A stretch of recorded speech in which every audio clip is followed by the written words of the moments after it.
ايه السلع والخدمات اللي هتغلى اليومين الجايين بعد اقتراح وزارة المالية بفرض رسوم وضرائب من 5 ل 10%؟ وهل فعلا السلع والخدمات ديت مش مهمة بالنسبة لك زي ما الحكومة بتقول؟ ده اللي هنعرفه النهارده. انا علي الإدريسي وحلقة جديدة من برنامجكم الخبير الاقتصادي.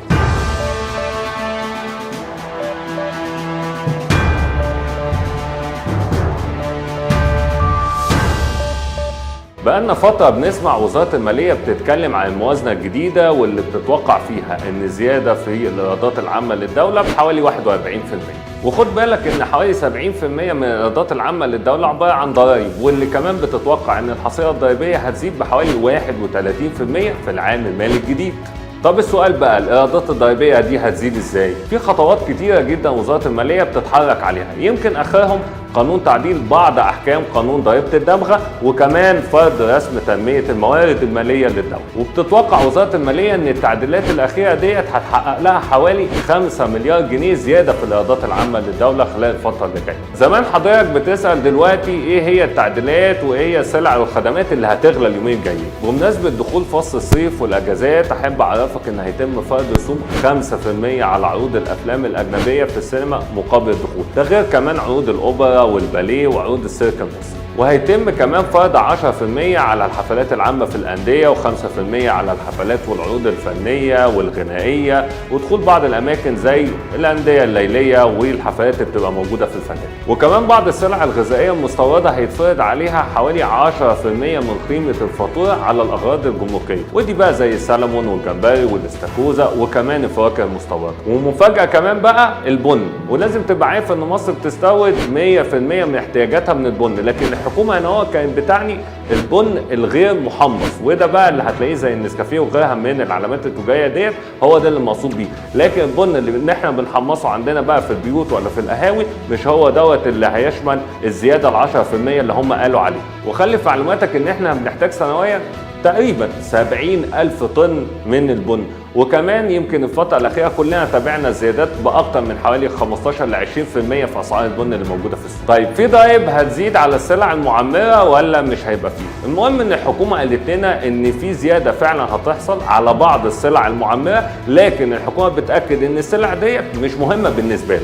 وهنا بقى بنتكلم على فرض 10% على أجهزة زي ما احنا اتفقنا مش مهمة بالنسبة لك على كلام الحكومة، زي الخلاطات، أجهزة الحلاقة اللي بالكهرباء، مجففات الشعر، أجهزة إعداد القهوة والشاي، سماعات الأذن، ساعات اليد، والولاعات بتاعت السجاير. حضرتك كمان لو ناوي تسافر فحب أقول لك إن الحكومة عدلت رسوم مغادرة المصريين للسفر للخارج بواقع 100 جنيه بدل ما كانت في الأول 50 جنيه، يعني بسيطة شوية. ولو حضرتك حابب بقى تشتري حاجة من السوق الحرة ففي تعديلات كمان بفرض رسوم 3% من قيمة كل سلعة بتشتريها من الأسواق الحرة بحد أدنى $1.50. ده كمان يمكن حتى الأجانب اتفرض عليهم رسوم 50 جنيه عند المغادرة، وده بقى بالنسبة لغرض السياحة لمحافظات البحر الأحمر، جنوب سيناء، الأقصر وأسوان ومطروح. وكمان يمكن في الجلسة العامة ومناقشة التعديلات ديت أضافوا كمان القاهرة والجيزة. طيب كنت خليتها 200 جنيه على الأجنبي، دول ما يكملوش حوالي $7 بدل ما كنت زودت رسم مغادرة المصريين.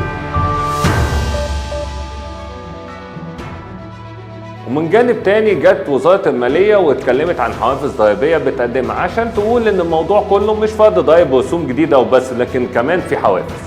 ومن ضمن الحوافز ديت زيادة حد الإعفاء الضريبي بنسبة 50% عشان توصل لحوالي 36,000 جنيه سنويا تحقيقا للعدالة الاجتماعية. يعني اللي مرتبه 3000 جنيه في الشهر معفي من الضرائب، برغم ان اللي مرتبه 3000 جنيه في الشهر محتاج على الأقل 7000 جنيه عليهم علشان يعرف يعيش زي ما الرئيس قال قبل كده. ومن ضمن الحوافز كمان مكافأة لا تتجاوز 10% مقابل التأخير أو الضريبة الإضافية لأي مواطن يساعد في الكشف عن حالات التهرب الضريبي. اكيد مصلحه الضرائب مش هتخلص من كم البلاغات الكيديه، وده قرار ممكن يكون على فكره الضرر منه اكبر من نفعه. لو انت بقى من اصحاب المشروعات الصغيره ومتناهيه الصغر والتي لا تتجاوز حجم عملها 10 مليون جنيه سنويا، يعني هيبقى في حوافز كتيره جدا بالنسبه لك. خلينا نعرفها مع بعض. لو انت المشروع بتاعك لم تتجاوز مبيعاته او حجم اعماله ربع مليون جنيه هتبقى الضريبه في السنه كلها 1000 جنيه. ولو انت المشروع بتاعك في حدود ال 500,000 جنيه مبيعات او حجم اعمال فهتبقى الضريبه في السنه كلها 2500.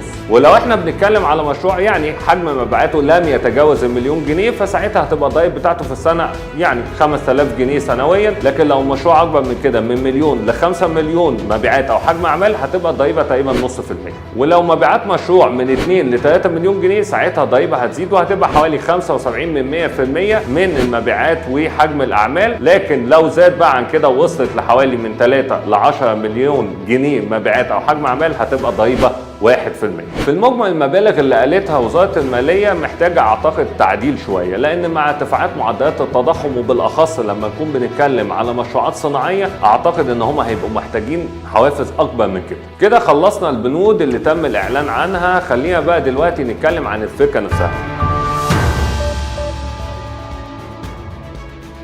في الوقت اللي طلعت فيه بنود المجلس الأعلى للاستثمار حوالي 22 بند، واللي كلها كانت بتتحرك على تقديم مزيد من الحوافز للمستثمرين، وازاي ان احنا ما نضغطش عليهم بأعباء وتكاليف مالية جديدة، طلعت وزارة المالية وفرضت رسوم بتأثر بشكل واضح على الاستثمار في عديد من القطاعات. يمكن زي ما احنا سمعنا وشفنا، قطاع السياحة أكيد هيتأثر، الأغذية والمشروبات، أجهزة كهربائية ممكن تكون الحكومة أو وزارة المالية شايفة إن هي مش أساسية، لكن خلينا نبقى واضحين وصراحة مع نفسينا، الغلا عدوى. هنا الحكومة يمكن بتبص على إزاي إن هي تزود الإيرادات بتاعتها، وده حقها، لأن عاوزة برضه في نفس الوقت تقلل من عجز الموازنة، واللي برضه بتأثيره هتقلل من حجم الدين وغيرها من التبعيات المهمه جدا. لكن فكره ان انت عمال تتحرك على زياده الايرادات، وبالاخص الجزء المرتبط بايرادات ضريبيه، سواء بقى بفرض 5% هنا ولا 10% هنا، اعتقد ان دوت هيبقى كمان مع معدلات تضخم عماله بتزيد، مش هيبقى وقته خالص. خلينا نقول في النهايه ان احنا بنعيش فتره ارتفاعات معدلات التضخم فيها وصلنا يمكن لفبراير الماضي كانت يمكن 40.3%، اعلى معدل للتضخم في تاريخ الاقتصاد المصري. معدلات التضخم كلنا عايشينها وشايفينها وشايفين الغلا اللي بيحصل تقريبا كل يوم، سواء بقى في سلع اساسيه ولا حتى سلع غير اساسيه. وكمان اتخاذ قرار في الوقت دوت برفع اسعار بعض السلع والخدمات اللي الحكومه قالت ان هي مش اساسيه، اكيد بشكل او باخر هيشجع التجار ان هي ترفع اسعار سلع تانية مش موجوده في التعديلات ديت. وفي النهايه كان معاكم علي الادريسي وبرنامجكم الخبير الاقتصادي. يا رب تكونوا استفدتم من الحلقه، وانتظرونا في حلقات جديده على موقع صدى البلد. سلام عليكم.